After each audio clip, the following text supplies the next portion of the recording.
నమస్తే, welcome to సర్కార్. పెద్దగట్టు జాతర నిర్వహణకు అంతా సిద్ధం.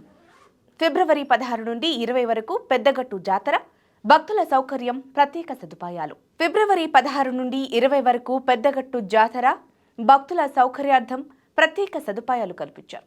అంగరంగ వైభవంగా జాతరను నిర్వహించాలని జిల్లా కలెక్టర్ తేజస్ నందలాల్ పవార్ తెలియజేశారు.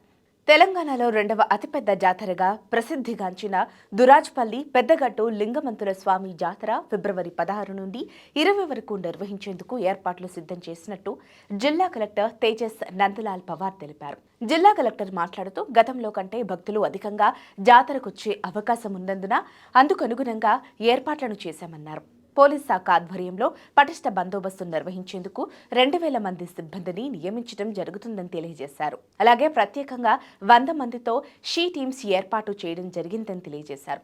జాతర పరిసర ప్రాంతాలలో మొత్తం 60 సీసీ కెమెరాలు ఏర్పాటు చేయడం జరిగిందని ఈ సందర్భంగా వివరించారు. దేవాదాయ శాఖ ద్వారా శానిటేషన్ సిబ్బందిని నియమించడం జరిగిందని, షీ టీంకు 30 మంది చొప్పున 3 షిఫ్టుల్లో 90 మందిని పారిశుద్ధ సిబ్బంది 5 రోజుల పాటు పనిచేస్తారని తెలియజేశారు. మరో 37 మంది అధికారులు పర్యవేక్షిస్తారన్నారు. జాతరలో ఎలాంటి విద్యుత్ అంతరాయం లేకుండా 110 మంది విద్యుత్ అధికారులు సిబ్బందితో 9 లొకేషన్ను ఏర్పాటు చేసి పర్యవేక్షించడం జరుగుతుందన్నారు.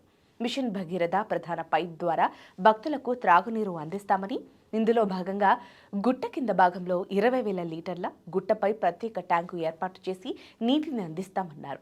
భక్తుల సౌకర్యార్థం గుట్ట పరిసర ప్రాంతాలలో 25 చోట్ల నల్లాలను, 12 చోట్ల టబ్లను ఏర్పాటు చేయడం జరిగిందని తెలియజేశారు.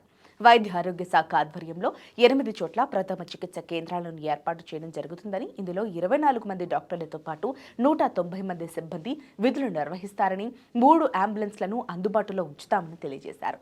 భక్తుల సౌకర్యార్థం రాష్ట్ర రవాణా శాఖ ఆధ్వర్యంలో 60 ప్రత్యేక బస్సులను ఏర్పాటు చేయడం జరిగిందని, 200 మంది సిబ్బంది విధులు నిర్వహిస్తారని తెలియజేశారు.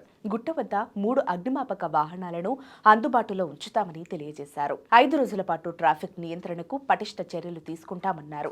గుట్ట పరిసర ప్రాంతాల్లో ఫుడ్ కమిటీలు పర్యవేక్షిస్తాయని, కలుషిత ఆహార పదార్థాలను నియంత్రించేందుకు కృషి చేస్తామన్నారు. పరిసరాలు అపరిశుభ్రంగా ఉండకుండా నిరంతరం పారిశుద్ధ చర్యలు చేపట్టాలని ఈ సందర్భంగా కలెక్టర్ ఆదేశించారు. సిబ్బందికి కేటాయించిన షిఫ్టుల ప్రకారం విధులకు హాజరు కావాలని, 24 గంటలు సిబ్బంది అందుబాటులో ఉండాలని తెలియజేశారు. జాతరలో విధులు నిర్వహిస్తున్న అన్ని శాఖల అధికారులు సమన్వయంతో పనిచేసి జాతరను విజయవంతం చేయాలని సూచించారు.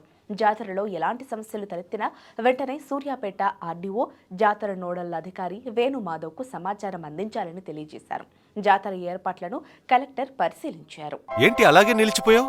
గోల్డ్, డైమండ్, సిల్వర్ రేట్ ఇలా ఉంటే ఇలా నిలిచిపోకుండా ఎలా ఉండేది? ప్రజలకు మనం ఏం చేయగలమో ఆలోచించుకురు. తగ్గింపు ధమాకా లలిత వారి మార్కెట్లోనే తక్కువ తరుగులో ఇంకా 1% తగ్గింపు ఇద్దాం. ఓకే, వజ్రాభరణాలకు క్యారెట్కు 5,000 రూపీస్ తగ్గింపు ఇద్దాం.